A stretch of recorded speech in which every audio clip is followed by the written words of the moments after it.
کھلا ہے سبھی کے لیے باب رحمت۔ بسم اللہ الرحمن الرحیم۔ اللہ اکبر، سبحان اللہ، الحمدللہ، استغفر اللہ، الصلاۃ والسلام علیک یا رسول اللہ صلی اللہ علیہ وآلہ وسلم۔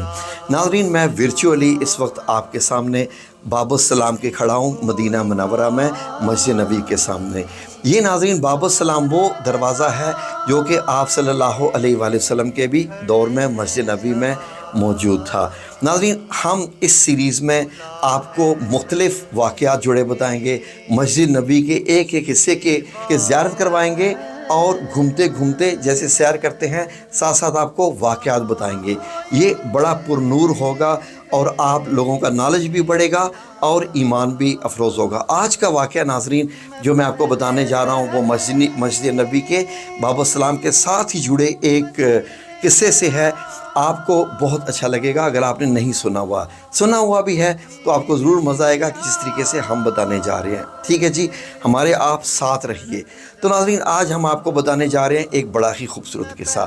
جیسے ہی آپ باب السلام سے مسجد نبی میں داخل ہوتے ہیں تو یہ سیدھا رستہ چلا جاتا ہے اور سامنے کے گیٹ سے زیارت کرتے ہوئے لوگ باہر چلے جاتے ہیں۔ جو آخر پہ گیٹ ہے یہاں پر اس کو باب بقی کہتے ہیں، کیونکہ یہ جنت البقی یعنی قبرستان کی طرف کھلتا ہے، بقی کا قبرستان، تو اس لیے اس کا باب بقی نام رکھا ہوا ہے۔ اور اس سے پہلے آپ چلتے ہوئے زیارت کرتے ہیں آپ صلی اللہ علیہ وآلہ وسلم کی، جو روضہ مبارک ہے سنہری جالیوں کا۔ ٹھیک ہے ناظرین، آج ہم آہستہ آہستہ وہاں جائیں گے۔ آج ہمارا پہلا جو یہاں پر ہمارا معاملہ ہے ایک، وہ اس باب السلام دروازے کے ساتھ ہی ایک جگہ ہے۔ آئیں میرے ساتھ چلیں، میں آپ کو بتاؤں کہ آج میں کیا بتانے جا رہا ہوں۔ ٹھیک ہے جی ناظرین، آپ نے یہ دیکھا کہ ہم باب السلام سے داخل ہوئے۔ جب آپ یہاں پر مجھے دیکھ رہے ہیں تو باب السلام کہاں پر ہے؟ میرے بائیں طرف ہے۔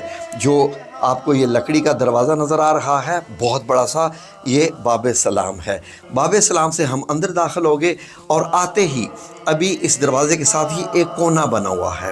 تو یہ ناظرین آپ یہ دیکھیے کہ یہ جو کونا بنا ہوا ہے، اور اس کونے کے اوپر غور کریں تو قرآن پاک کی آیات لکھی ہوئی ہیں۔ ان آیات میں اگر آپ غور کریں تو اوپر آپ کو ایک خالی جگہ نظر آ رہی ہے۔ ایسے لگ رہا ہے کہ جیسے کوئی یہاں پر ایک اینٹ لگانا بھول گیا ہے، لیکن ناظرین یہ معاملہ ایسا نہیں ہے کہ کوئی اینٹ لگانا بھول گیا ہے۔ اس جو خالی جگہ آپ کو نظر آ رہی ہے اس کا ایک بڑا خوبصورت قصہ ہے جو آپ کو بتانے جا رہے ہیں۔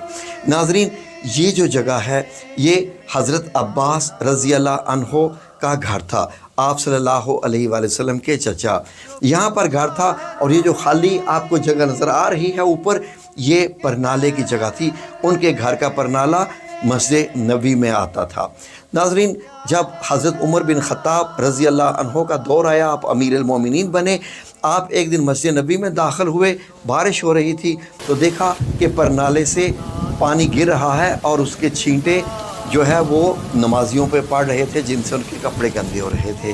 تو حضرت عمر بن خطاب نے یہ پرنالہ خود یہاں سے لگا ہوا اپنے ہاتھوں سے اتار دیا تاکہ چھینٹے نہ پڑے، پانی ساتھ ہی ہو کر جو ہے وہ دیوار سے ہو کر گر جائے۔ اتنے میں حضرت عباس رضی اللہ عنہ جو کہ اس وقت موجود نہیں تھے، جب واپس آئے تو انہوں نے جب آپ کے گھر کا پرنالہ دیکھا تو اترا ہوا ہے، اور آ کے پوچھا باقی جو صحابہ کرام تھے کہ یہ میرے گھر کا پرنالہ کس نے اتارا؟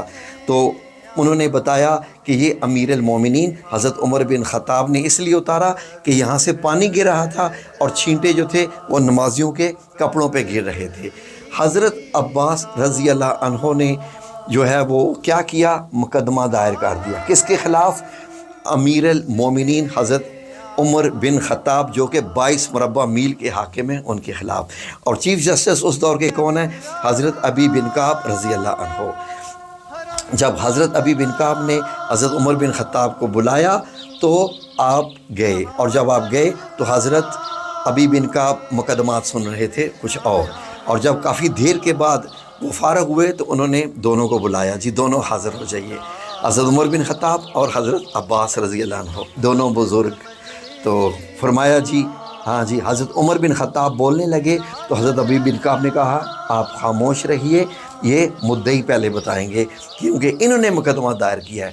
تو حضرت عباس رضی اللہ عنہ نے فرمایا کہ ابی بن کعب مسئلہ یہ ہوا ہے کہ یہاں ایک پرنالہ لگا ہوا تھا، یہ حضرت عمر رضی اللہ عنہ نے اتار دیا ہے میری عدم موجودگی میں، تو میرا یہ مقدمہ ہے کہ انہوں نے یہ کیوں اتارا ہے، یہ میرے گھر کا پرنالہ اس وقت سے ہے جب مسجد نبی یہاں پر بنی ہوئی تھی۔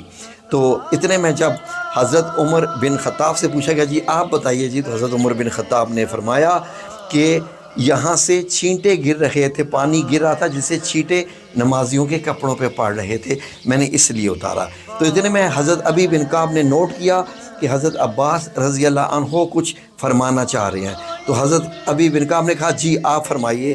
تو حضرت عباس رضی اللہ عنہ نے فرمایا کہ یہ پرنالہ اس جگہ پر لگا ہوا ہے، یہ وہ جگہ ہے کہ جہاں پر نبی کریم صلی اللہ علیہ وسلم نے چھڑی سے نشان لگا کے یہاں پر مجھے جگہ دی تھی، تو میں نے یہاں پر گھر بنایا تھا، اور گھر بنانے کے بعد جب پرنالہ لگانے کی باری آئی تھی تو آپ صلی اللہ علیہ وسلم نے اپنے ہاتھوں سے یہ پرنالہ لگوایا تھا اور مجھے کہا تھا کہ چاچا میرے کندھے پہ کھڑے ہو جائیں اور یہ پرنالہ لگائیں۔ میں نے ان کو منع کیا تھا کہ بھتیجے صلی اللہ علیہ وسلم میں آپ کے کندھوں پر نہیں کھڑا ہوں گا، لیکن نبی پاک صلی اللہ علیہ وسلم نے یہ اصرار کیا تو میں نے یہ ان کے کندھوں پہ کھڑے ہو کے یہ پرنالہ لگایا تھا۔ یہ واقعات حضرت عمر بن خطاب سنتے جا رہے تھے اور عہد نبی صلی اللہ علیہ وآلہ وسلم آنکھوں کے سامنے آنا شروع ہو گیا، وہ دور، وہ وقت، اور سارے جیسے حضرت عمر بن خطاب کے سامنے آنکھوں کے سامنے سارے منظر چل گئے، تو آپ رونے لگ پڑے زاروں قطار۔ اور یہ حضرت ابی بن کعب نے حضرت عباس رضی اللہ عنہ سے فرمایا کہ کوئی آپ لا سکتے ہیں گواہ کہ یہ پرنالہ آپ صلی اللہ علیہ وسلم نے لگوایا تھا؟ حضرت عباس رضی اللہ عنہ جلدی سے گئے اور کچھ انصار کو ساتھ لے آئے جنہوں نے گواہی دی کہ یہ پرنالہ واقعی آپ صلی اللہ علیہ وسلم نے یہاں پر لگوایا تھا۔ ناظرین، اس کے بعد حضرت عمر بن خطاب زاروں قطار رونا شروع ہو گئے، ہچکیاں بند گئی، یہاں تک کہ سانس لینا بھی دشوار ہو گیا۔ اور اس کے بعد آپ نے فرمایا کہ حضرت عباس رضی اللہ عنہ سے فرمایا کہ چلیے ابھی میرے ساتھ اور یہ پرنالہ ابھی لگائیے، مجھے نہیں معلوم تھا کہ یہ میرے آقا مولا کریم صلی اللہ علیہ وآلہ وسلم نے خود لگوایا ہے، ورنہ میری اتنی مجال کہاں کہ میں کچھ بھی ایسا کر سکتا، آئیں لگائیں۔ تو اس کے بعد حضرت عمر بن خطاب نے حضرت عباس رضی اللہ عنہ سے کہا کہ چلیں آپ میرے کندھوں پہ کھڑے ہو کے یہ پرنالہ لگائیں۔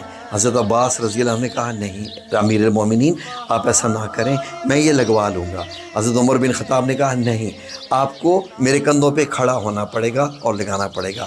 اس کے بعد ناظرین، حضرت عمر بن خطاب بالکل ویسے ہی جیسے رسول اللہ صلی اللہ علیہ وسلم دیوار کے ساتھ ہاتھ لگا کے کھڑے ہوئے تھے، حضرت عمر بن خطاب کھڑے ہوئے تو حضرت عباس نے آپ کے کندھوں پر چڑھ کر پرنالہ لگایا کہ آپ ایسے کھڑے ہو گئے تھے۔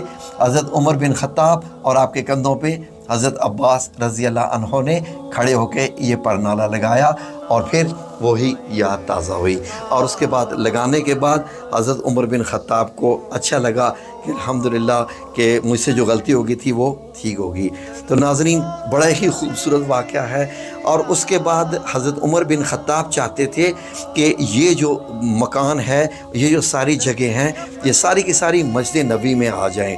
تو مسجد نبی کو توسیع کرنی تھی، بڑا کرنا تھا۔ تو اس کے بعد ایک اور واقعہ ہے کہ حضرت عباس رضی اللہ عنہ نے یہ مکان دینے سے منع فرما دیا تھا، وہ آپ کو ایک اور واقعہ بھی بتائیں گے وہ کیا واقعہ ہوا تھا۔ لیکن جب یہ پرنالے کا قصہ ہوا تو حضرت عباس رضی اللہ عنہ نے اجازت دے دی تھی کہ اس میرے مکان کو گرا کر مسجد نبی میں شامل کر دیجئے۔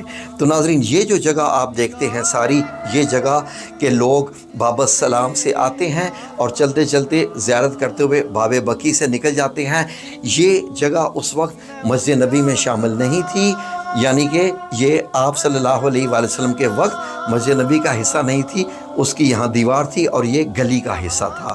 تو یہ بعد میں جب حضرت عمر بن خطاب نے مسجد نبی کی جو توسیع کی تھی تو یہ سارا کا سارا حصہ مسجد نبی میں آ گیا، جو آپ یہاں سے چل کے زیارت کرتے ہیں۔ اور اس کے بعد اسی حصے میں سنہری جالیوں کے سامنے حضرت حفصہ رضی اللہ عنہا